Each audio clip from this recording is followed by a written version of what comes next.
I'm gonna give up on humanity because like.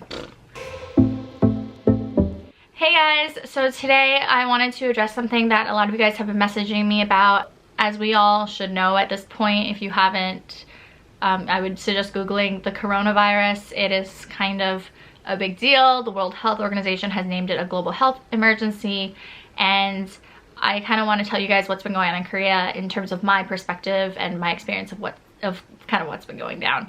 So when this first kind of came out, I was in Korea and it was more just like on the news and people were talking about it and they were just like, oh, be careful. But it wasn't such an intense thought. It was kind of like, oh, probably we should wash our hands more. And it was kind of like a back burner because it was so concentrated in China at that point. Then I went to Japan and Taiwan for vacation, and like it really hit the fan, right? So suddenly face masks were being sold out everywhere. If you guys don't know, it's this little guy right here.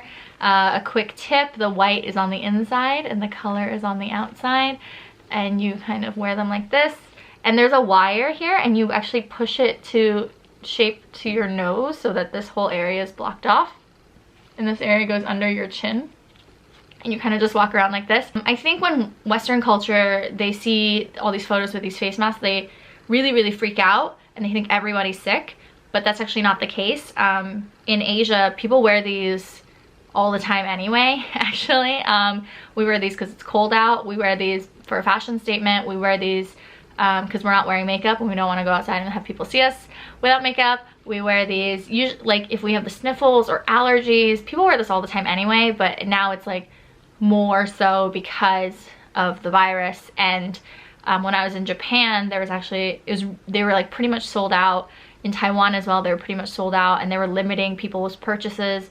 And I know that a lot of people in Taiwan especially, they were trying to send masks into China and they were getting denied because the countries, and even Korea right now, they're so worried that there's not enough masks in the country that they're preventing people from taking out too many masks abroad. In terms of what's going on in Korea, there's been a lot of little changes that are noticeable because of this virus. I was walking past the Line Front store and they were checking people's temperatures before they were allowed to go inside. I was out in Hongdae yesterday, which is a noticeably touristic, really popular area, and there were still a lot of people, but there was noticeably less people in my opinion based on a regular Saturday. So definitely more people are trying to stay at home. They're a little bit more cautious. A few public schools have been closed for a few days. In my day-to-day, I'm now teaching with a mask on. A lot of the students are wearing masks in class. We kind of look like a hospital room from the outside because we're literally just all wearing masks and going about our class. And then there's hand sanitizer literally everywhere now. It was actually really hard to buy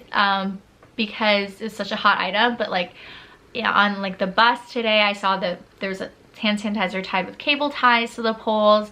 In a lot of office buildings, there's hand sanitizer on the tables for people to use, and I think everyone's just trying to be careful. Some of the downsides is that I know a lot of businesses, especially Chinese restaurants and Chinese businesses, are being affected. I know I was reading an article in the Korea Times about how people have been avoiding areas such as Myeongdong, where there's like, it's kind of popular for Chinese restaurants and stuff. I have like very weird feelings about that because, you know, yes, the virus originated in this one city in China, but that does not mean every Chinese person has this disease. Viruses are not exclusive to a race, one certain race of people. They can easily affect other people. So to say like, I'm not gonna go eat Chinese food because I'm gonna get the virus, to me is kind of like really like hurt me a little bit when today I was in Gangnam, and if you guys follow me on Instagram, you saw I posted about it, but there's literally a sign on a store that said no Chinese people, and that's like been seen in a few places. So it's not just like this one store has it, it's like, and that to me really it just made me really sad. I think when it comes to sort of these times of crisis, we should be more kind to each other. That's kind of been happening. If you are coming into Korea or planning to come into Korea, I definitely would suggest trying to change your plane ticket if you had a layover in China, because any flights coming in from China right now, you know, they're gonna overly screen you, and if you even have a slight fever, it's gonna be a big problem, or any signs of anything. just any flights coming from China. I know a lot of flights going into China have been canceled. Even when I was leaving Taiwan, I saw so many flights going into China, not just that area, but just like surrounding cities. They were all canceled as well. So I would just maybe look into other flights and maybe talk to the airline, because I'm sure they're obviously aware of the situation. So maybe they can help redirect your flight. Right now in Korea, everyone's kind of living their day-to-day, but you know, everyone's just being really careful. I'm hoping for the best for everyone affected by this virus, and I really hope there's a cure soon, because you know, it's such a sad situation for the people there and the people being affected elsewhere. But anyways, I just kind of want to give you guys this quick little update on what's been happening. Let me know if you have any questions down below. In the meantime, don't forget to like, comment, and subscribe, and I will see you in the next one. Bye.